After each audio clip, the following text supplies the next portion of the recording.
We've been lucky with our far-right leaders in Britain. From Oswald Mosley in the 1930s to Nick Griffin and Tommy Robinson more recently, all have been deeply flawed, faintly ridiculous figures, never able to find mass appeal. You launched your manifesto yesterday with a man dressed as St. George. You're followed around sometimes on the streets by a man dressed in army uniform. Is he a real soldier? Well, St. George yesterday, because it was St. George's Day, it's a special day for the English. Right. Britain has a long and inglorious history of internal sectarian conflicts, as well as riots and anti-Jewish legislation.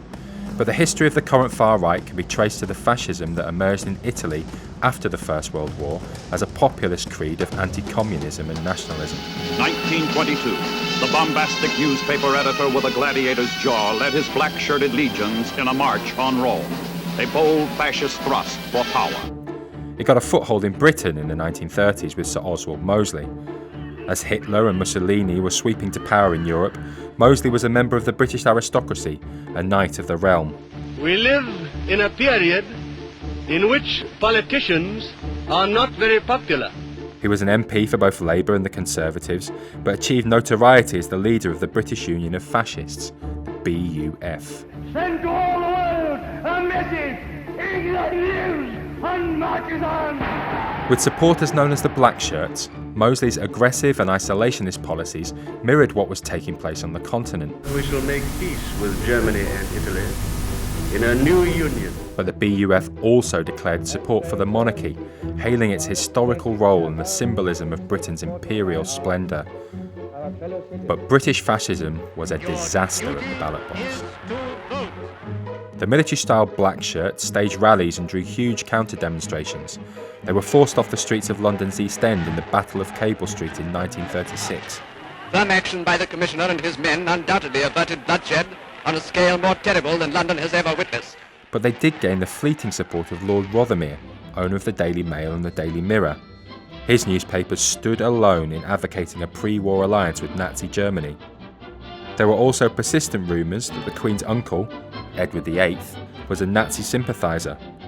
But British fascists were also figures of fun from the very start, like P.G. Woodhouse's hapless Roderick Spode. Our policies are 1. The right, nay, the duty of every free-born Englishman to grow his own potatoes! And the message never convinced more than a tiny fringe of the public, despite the best efforts of wartime broadcaster and Nazi propagandist William Joyce, who was nicknamed Lord Haw-Haw. Germany calling, Germany calling. Only a person of Mr. Churchill's mentality could congratulate anybody, first on shooting unarmed men, and secondly, on flagrantly violating Norwegian neutrality. The BUF was ultimately banned in 1940, and Mosley was interned in Holloway Prison for much of the war. Joyce, meanwhile, was hanged in 1946, the last person to be executed for treason in the UK.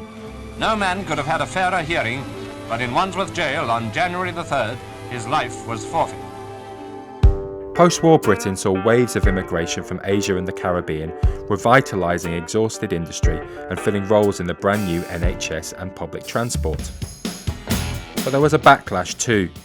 The mid-1960s saw immigrants arrive in Britain at a rate of around 75,000 a year.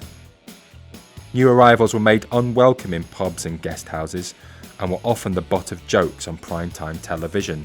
Equal rights does not entitle Nick Knox to move next door. In 1968, Conservative MP Enoch Powell predicted a race war in his notorious Rivers of Blood speech. It is like watching a nation busily engaged in heaping up its own funeral pyre. The 1970s saw the rise of the National Front. It became Britain's fourth biggest party and had up to 20,000 members. With its anti-immigrant send them home slogans, it won a clutch of council seats, but never got near Parliament. Its anti-Semitic leader, John Tyndall, was known to celebrate Hitler's birthday and led thuggish marches through high immigration neighbourhoods.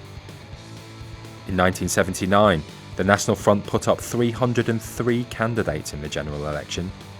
This was the election that swept Margaret Thatcher to power. Where there is discord, may we bring harmony. Every single NF candidate not only lost, they were humiliated. The early 1980s were blighted by inner-city riots as a toxic mix of deprivation and racial tension ignited in Brixton, Toxteth, Birmingham and Leeds. Meanwhile, the National Front splintered into tiny factions, while anti-fascist groups unified and grew more confrontational. The danger of confrontation was always there as the two sides gathered for rallies just half a mile and a couple of hours apart, and the police were taking no chances. The early 1990s were marked by high-profile battles between racist groups, anti-fascists and police. The rioting continued in suburban front gardens. And from the wreckage of the National Front emerged a new force with some of the same old faces, the British National Party. Its leader, Cambridge-educated Dick Griffin. Among his firm beliefs was that the British race was being exterminated amid a Jewish media-led conspiracy. Gabby Roslin, Danny Bear, Maureen Lipman. These are people really worthy of your... People, for example, a very recent one, Vanessa Feltz. The BNP forged links with racist parties in Europe, like the Front National in France, Forza Nuova in Italy, and Jobbik in Hungary. It had a white-only membership policy. It's not because we're racist. And grew rapidly in parts of northern England and East London. Vote BNP! For the BNP, the high point was to come in 2008. The party held 55 council seats and won on London's Assembly. Griffin was invited to appear on the BBC's political flagship Question Time. The vast majority of this audience find what you stand for to be completely disgusting and reprehensible. Completely disgusting. In 2009, nearly 1 million Brits voted for the BNP in the European elections. But a year later, the party crashed to oblivion in the 2010 general election. Nicholas Griffin, British National Party, 6,620. With no seats, thousands of pounds lost in deposits, and Griffin expelled. He later wound up on YouTube as an unlikely TV chef. We're going to be eating some which I prepared earlier. The far right had once again been smashed up by Britain's all-or-nothing first-past-the-post election system. If you haven't cooked before, don't surprise yourself. But its true believers soon found a new home again among the street protest movement of the English Defence League, led by tanning shop owner Stephen Lennon, otherwise known as Tommy Robinson. We have a right to be disgusted! Now the bogeymen were no longer Jews or blacks, or not explicitly anyway. We're just trying to stop Muslimic. You've got Muslimic rape gangs nowadays. The EDL specialised in anti-Muslim marches and football hooligan-style rabble-rousing, but never stood for election. Luton Borough Council, you sellouts! They used social media to organise and to share their conspiracy theories. But the EDL soon descended into infighting and splits, with attendance at its rallies swiftly dropping from thousands in 2013 to dozens in 2015. I don't believe street protesting is the way forward. Europe had become the destination of a new wave of mass migration. Refugees from wars in the Middle East and Africa arrived in their hundreds of thousands.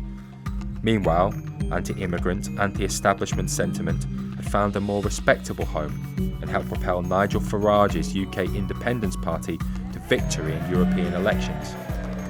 In 2016, UKIP's Leave.eu campaign targeted those far-right splinter groups with its own anti-EU Facebook ads and anti-immigration posters.